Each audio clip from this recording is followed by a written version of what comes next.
Assalamualaikum warahmatullahi wabarakatuh, pemirsa TV Kepri. Pemirsa, episode Bincang Cerdas kali ini kami kembali hadir di kantor wilayah Kementerian Hukum dan HAM Kepulauan Riau. Siapakah narasumber kita dan apa tema kita pada episode Bincang Cerdas kali ini? Bersama saya Siska Ramalia, inilah Bincang Cerdas.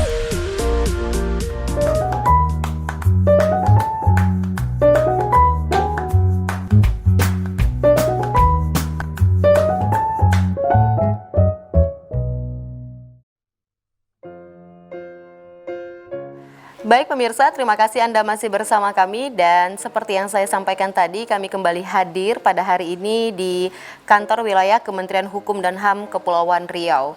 Dan pada hari ini tema di Bincang Cerdas kita yaitu aktualisasi pembinaan hukum masyarakat pada masa pandemi COVID-19. Dan pada tema ini kami menghadirkan dua orang narasumber, langsung saja kita sapa bersama.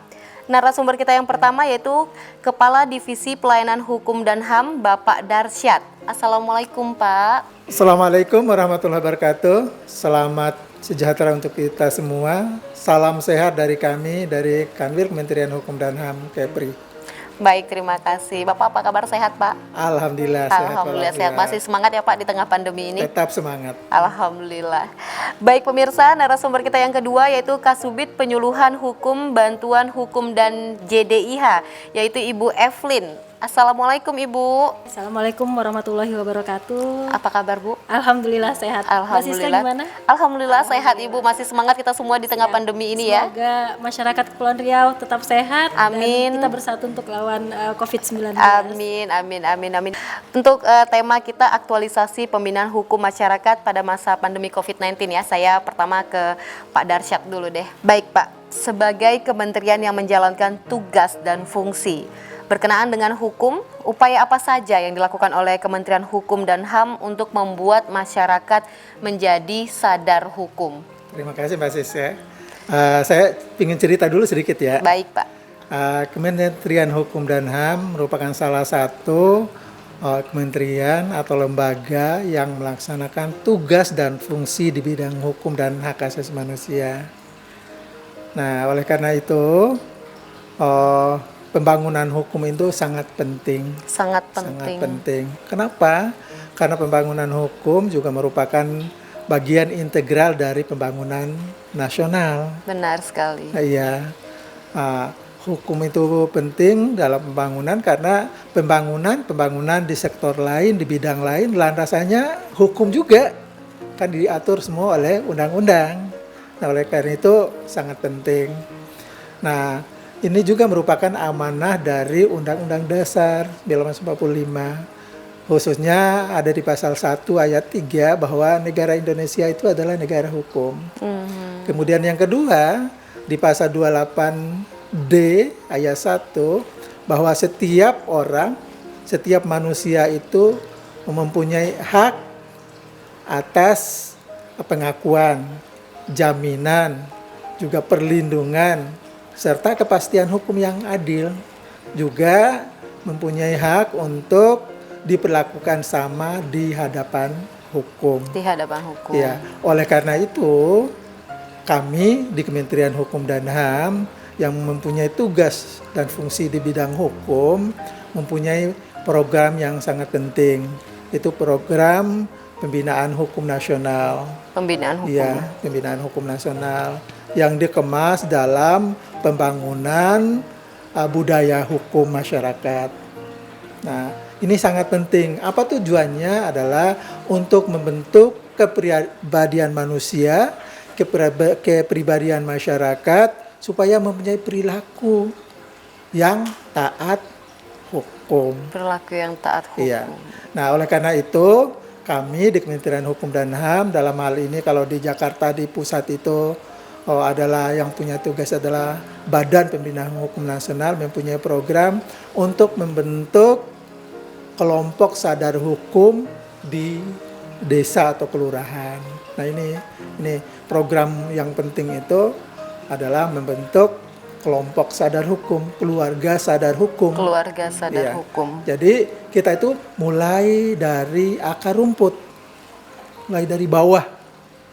Nah, kenapa harus mulai dari bawah? Masyarakat kita ini kan bukan hanya orang yang pintar-pintar semua, Benar. tapi di desa-desa kita itu kan masih banyak yang pendidikannya yang masih kurang. Oleh karena itu perlu ada pembinaannya mulai dari bawah. Nah, ketika kita sudah membentuk kelompok sadar hukum, nah insya Allah nanti tiap desa itu ada kelompoknya, beberapa kelompok. Artinya di desa itu bisa meminimalisir terjadinya pelanggaran hukum. Nah, itu yang penting banget bagi kita. Nah, ketika di desa itu sudah pelanggaran hukum minimal, artinya di kecamatan itu juga ada dampaknya. Benar. Kan tiap-tiap desa, tiap kelurahan itu kita berharap ada kelompok sadar hukum itu tadi, terbentuknya desa dan kelurahan sadar hukum. Ini yang dilakukan oleh Kementerian Hukum dan HAM yang mempunyai tugas dalam pembangunan dan pembinaan hukum. Tadi Bapak sempat sampaikan salah satunya itu dibentuknya keluarga sadar hukum ya. Iya. Oke, apa sih Pak yang dimaksud dengan keluarga sadar hukum itu? Saya bilang tadi kan tujuannya adalah bagaimana supaya masyarakat itu cerdas hukum, pintar hukum. Nah, kalau sudah ada kelompok itu, sudah ada wadah ya.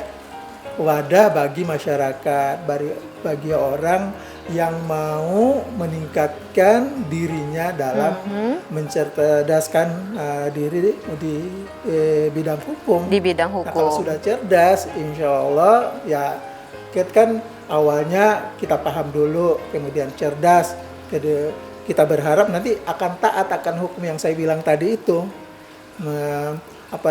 Menciptakan kepribadian yang Sadar hukum. perilakunya itu taat hukum. Itu harapannya. Jadi bisa sebagai wadah. mengurangi pelanggaran hukum di tingkat masyarakat yang paling rendah dulu ya Pak Iya. ya. Oke, baik Pak, kita jeda dulu boleh Pak, Ibu? Boleh, silakan. Baik pemirsa TV Kepri, kita jeda sesaat. Usai jeda kita akan kembali lagi bersama kami di Bincang Cerdas.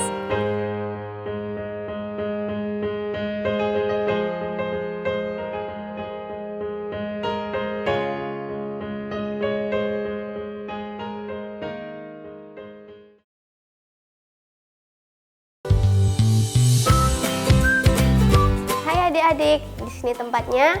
Kalian bisa bernyanyi dan menari.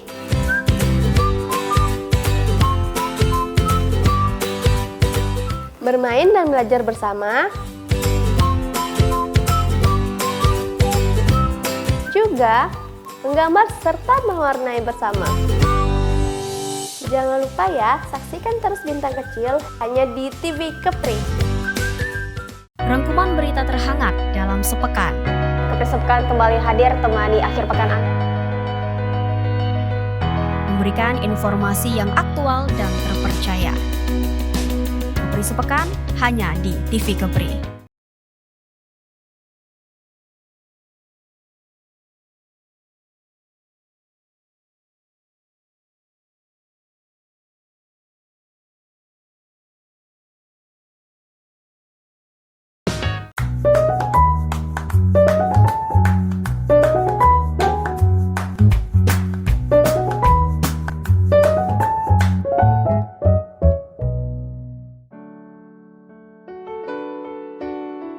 Baik pemirsa TV Kepri, kembali lagi bersama kami dan dua orang narasumber kami dari kantor wilayah Kementerian Hukum dan HAM Provinsi Kepulauan Riau. Baik Pak, kita sambung sedikit ya. Tadi terkait tentang dibinanya atau didirikannya kelompok keluarga sadar hukum. Nah kalau untuk di Provinsi Kepri sendiri sudah ada berapa banyak Pak? Nah, alhamdulillah di Kepri sudah cukup banyak ya. Sekitar 70 desa dan kelurahan sadar hukum. Tetapi yang mempunyai komitmen yang sangat tinggi adalah di Kabupaten Bintan. Di Kabupaten Bintan luar Iya. biasa. Kalau kami nggak salah sekitar 30-an, 30 36 di Kabupaten Bintan.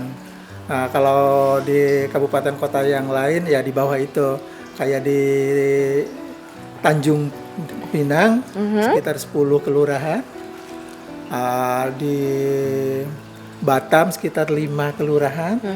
Kemudian di TBK ada 5 juga, kemudian di Lingga 5, kemudian di Anambas juga 5, dan di Natuna 5 juga. Jadi alhamdulillah walaupun di kabupaten kota yang lain masih kurang, tetapi semuanya sudah berpartisipasi untuk membentuk keluarga kelompok sadar hukum di seluruh kabupaten kota yang ada di Kepri. Harapan kami ke depan semua desa yang ada di kabupaten kota di Kepri ya semua membentuk kelompok keluarga kelompok sadar hukumnya. Nah, Pak, dari 70 kelompok tadi yang sudah terbentuk, apa syarat yang bisa menjadikan tersebut anggota keluarga sadar hukum, Pak? Iya, sebenarnya sih nggak susah-susah banget ya, Oh, oke. gampang-gampang banget. Yang penting ada kemauan dari masyarakat di situ. Nah, tapi ada syarat minimalnya, minimal harus mempunyai anggota 25 orang minimal dalam satu kelompok keluarga kelompok sadar hukum itu. Kita nggak ngelihat dari tingkat pendidikan seperti apa, jenis kelaminnya bagaimana, ataupun pekerjaannya apa, semua tergabung di situ. Karena semuanya kan bisa sharing. Kalau yang tingkat pendidikannya tinggi, ya bisa menjadi salah satu tenaga di situ untuk membina yang lainnya. Nah, sangat mudah sebenarnya. Nah, setelah terbentuk itu, nah akan dibuatkan SK oleh kepala desa, SK keluarga kelompok sadar hukum di situ. Karena ada jenjang-jenjangnya nanti. Oke. Nah, setelah di desa dibuatkan akan diusulkan ke kecamatan. Nah, setelah itu diusulkan ke bupati. Nah, terakhir ke seluruh Kepri ini diusulkan ke gubernur. Jadi Pak, setelah semua lengkap, nah kita diupayakan untuk nanti kita melakukan semacam pengukuhan desa dan kelurahan sadar hukum se-Kepri. Ya mudah-mudahan sih kalau memungkinkan ya kita ngundang Pak Menteri minimal, Kepala BPHN untuk meresmikannya bersama-sama dengan Pak Gubernur. berarti salah satunya tadi sudah dibuatkan SK oleh kepala desa. Namun sudah terbentuk, sudah dibuatkan SK. Kemudian kegiatan atau pelatihan apa saja yang diberikan kepada mereka, Pak? Nah, ini juga sangat perlu untuk diketahui oleh masyarakat ya. Masyarakat yang mau mempunyai komitmen untuk meningkatkan pengetahuan, pemahaman tentang hukum. Nah, yang satu semacam ada temu sadar hukum. Temu sadar hukum itu ada berbagai macam-macam kegiatannya. Misalnya ada penyuluhannya, ada diskusinya, kemudian ada juga konsultasi hukumnya. Ketika ada masalah-masalah hukum di desa atau di kampung situ bisa dikonsultasikan. Nah, yang kedua ada simulasi hukumnya. Ada simulasi. Nah, kenapa ada simulasi? Nah, saya bilang tadi kan di desa-desa kan masyarakat tingkat pendidikannya kan ya lebih banyak SMA ke bawah. Oleh karena itu, bagaimana caranya supaya masyarakat itu cepat memahaminya. Berbeda dengan di kota yang tingkat pendidikannya tinggi, pemahamannya cepat. Berbeda dengan di desa. Oleh karena itu harus ada simulasinya, semacam metodenya itu ada permainan-permainannya yang menjurus ke misalnya ada permasalahannya. Jadi itu. Kemudian yang ketiga ini juga ada semacam lombanya. Ada lombanya lomba juga. Keluarga kelompok sadar hukum. Nah, mulai dari tingkat desa kelurahannya, kemudian sampai ke kecamatan, kemudian di kabupaten, yang menangnya tingkat provinsi. Nah, kemudian yang menang lagi di tingkat provinsi, kita utus ke tingkat nasional untuk mengikuti lomba kelompok kadarkum di tingkat nasional. Untuk mewakili provinsi ya Pak ya? Untuk diketahui oleh masyarakat bahwa di Kepri, kita sudah melakukan lomba kadarkum tingkat provinsi tahun 2019. 2019. Seharusnya kita kirim ke tingkat nasional itu 2020. Nah, karena kondisi pandemi COVID, nah diundur 2021. Ternyata masih diundur juga. Diundur juga. Karena kondisi kita yang belum memungkinkan. Nah, yang menang tahun 2019 itu ada kelompok sadar hukum dari Kabupaten Lingga. Kabupaten Lingga. Iya. Insya Allah menurut kami bisa bersaing dengan provinsi lain. Mudah-mudahan. Baik. Selanjutnya saya beralih ke Ibu Evelyn dulu deh. Baik Bu, tadi sudah disampaikan oleh Pak Darsyad ketiga kegiatan yang dibina diantaranya yaitu temu sadar hukum, simulasi hukum, dan lomba kadarkum. Apa sih Bu yang dimaksudkan dengan 3 kegiatan tadi? Ya. Jadi menambahkan yang disampaikan Pak Kadif tadi bahwa memang kita ada 3 kegiatan utama dalam pembinaan desa atau kelurahan sadar hukum. Selain kita bina, nanti juga dikukuhkan. Nah, kalau dalam pembinaannya ini temu sadar hukum itu kita melakukan penyuluhan hukum. Selain penyuluhan hukum, kita juga sedang mengupayakan bagaimana satu kelompok sadar hukum di desa A bisa bertemu dengan kelompok sadar hukum di desa B. Jadi nanti semacam sharing. Kita desa A punya pengetahuan hukum terkait apa, desa B terkait apa. Jadi mereka yang saling menceritakan. Tujuannya yaitu ketika masyarakat berbicara dengan bahasa masyarakat, menyampaikan dengan bahasa masyarakat itu akan lebih mudah diterima oleh pendengarnya. Nah, selanjutnya juga kita ada simulasi seperti yang disampaikan Bapak tadi. Saat ini kalau di Kepulauan Riau, simulasi yang sedang kita lakukan itu sebagai pilot project kita mengadakan drama hukum radio, Mbak. Drama hukum radio. Nah, ini drama hukum radio ini diisi langsung oleh kelompok Kadarkum. Naskahnya dari Kanwil Kementerian Hukum dan HAM Kepulauan Riau. Yang materi-materi permasalahan hukumnya itu yang memang sedang in di masyarakat. Jadi misalnya kalau di sebelumnya di bulan Maret kemarin kita mengangkat terkait dengan kebakaran hutan dan lahan.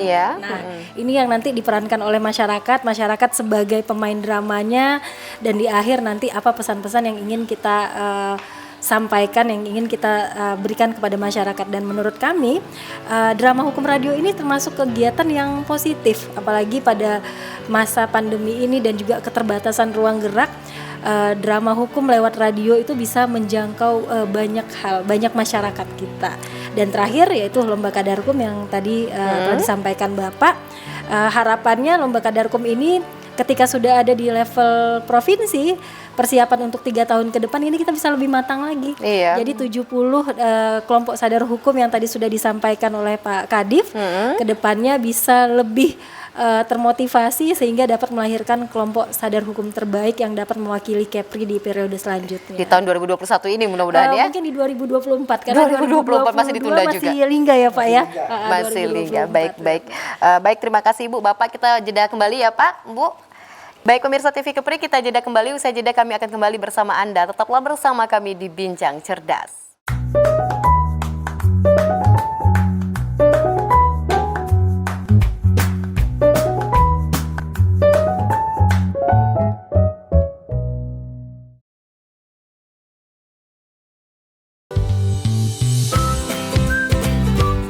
Adik-adik, di sini tempatnya. Kalian bisa bernyanyi dan menari.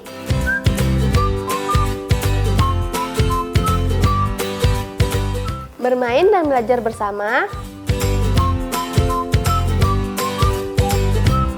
Juga menggambar serta mewarnai bersama. Jangan lupa ya, saksikan terus Bintang Kecil hanya di TV Kepri. Memberikan informasi secara akurat dan mudah dipahami. Mengabarkan secara langsung dari sumbernya. Dirangkum secara mendidik Seputar Kepulauan Riau. Kita saksikan kabar Kepri selengkapnya. Menyampaikan kabar seputar Kepri. Kabar Kepri hanya di TV Kepri. Rangkuman berita terhangat dalam sepekan. Kepri Sepekan kembali hadir temani akhir pekan Anda. Memberikan informasi yang aktual dan terpercaya. Kepri Sepekan hanya di TV Kepri.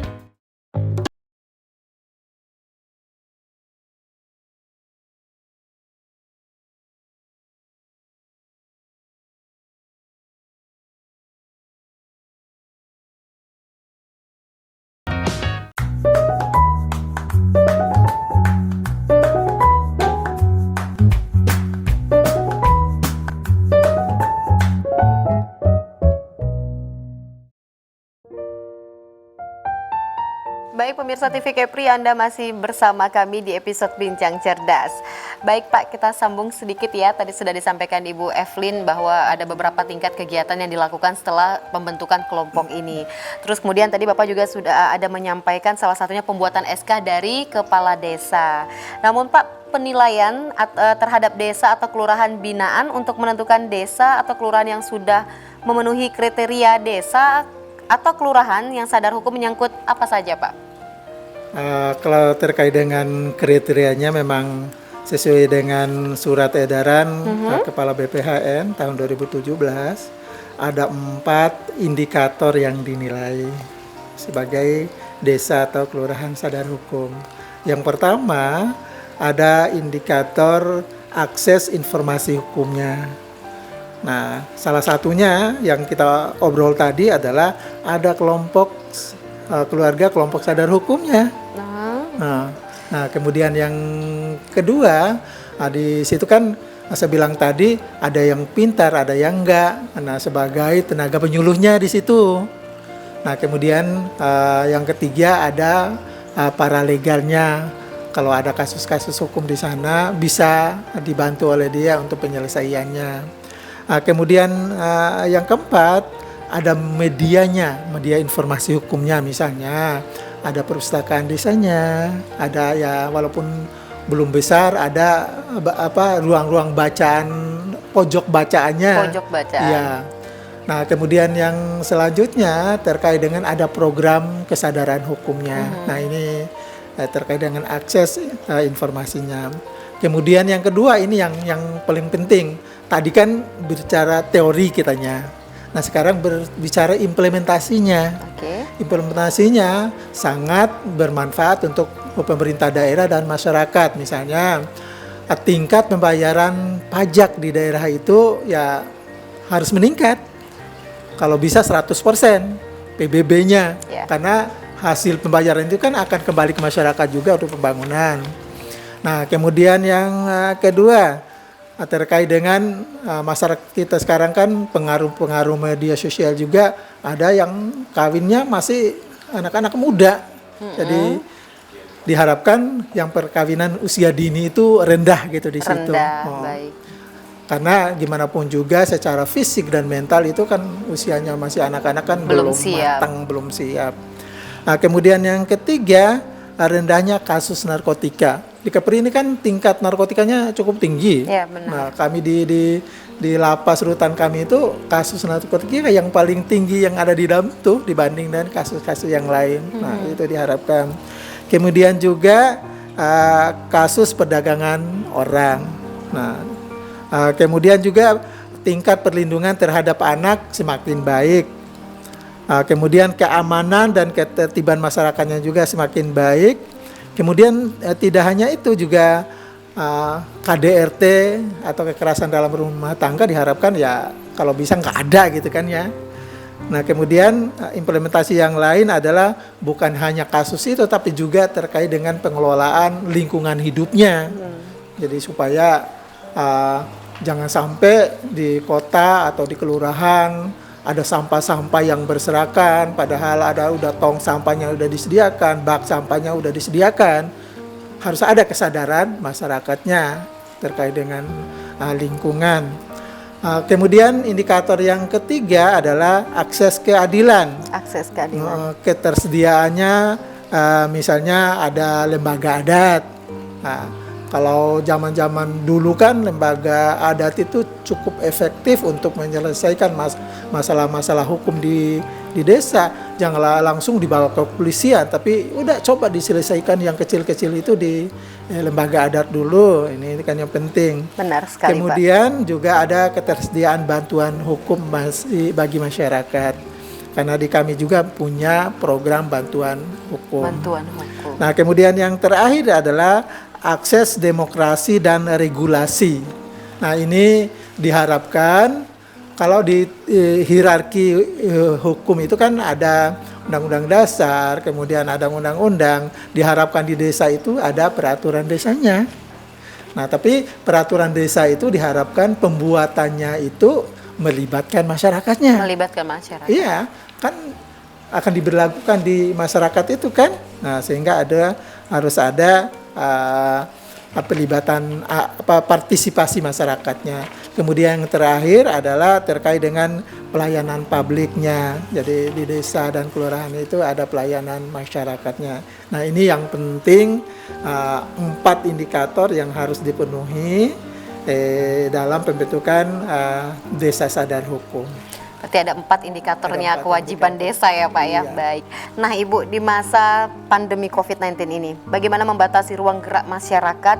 Apakah pembentukan kelompok Kadarkum masih relevan di masa pandemi ini? Relevan sekali ya Pak ya.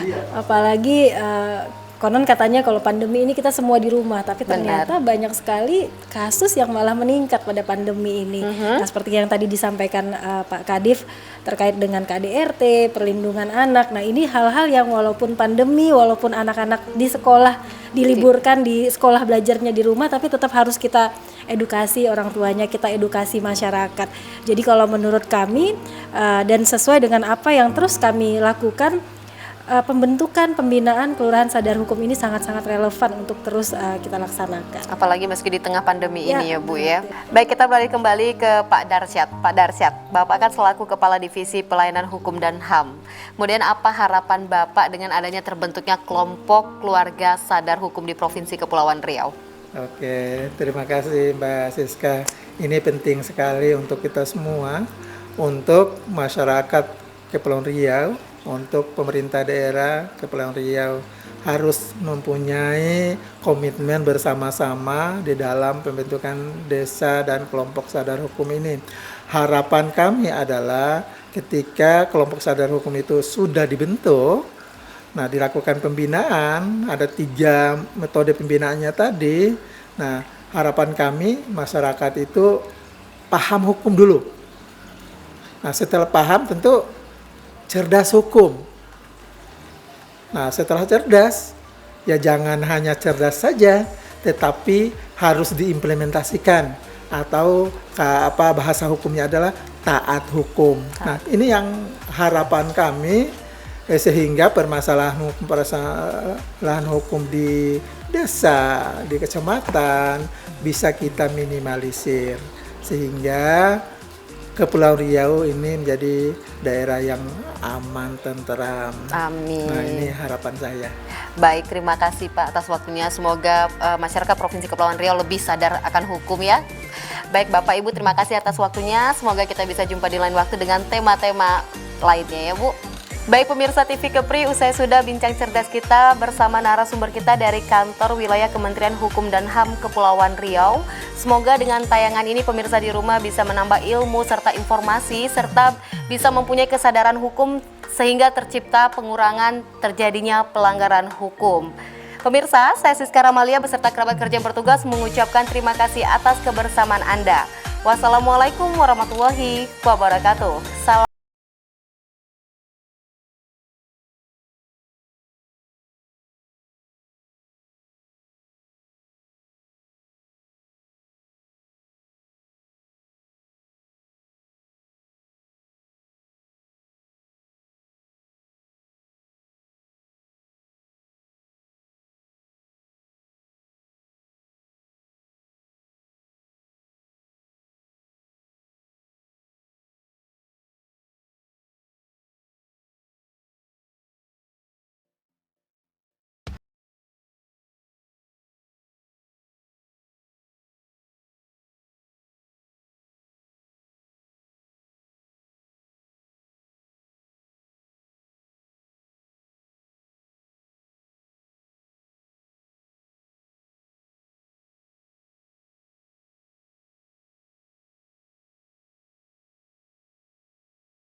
Memberikan informasi langsung dari narasumber terpercaya, berbicara secara fakta dan akurat, para narasumber yang ahli di bidangnya, mengupas tuntas permasalahan yang terjadi, memberikan solusi dan informasi di setiap pertemuan, Berbagai tema menarik seputar Kepulauan Riau dikemas secara hangat dalam Bincang Cerdas hanya di TV Kepri.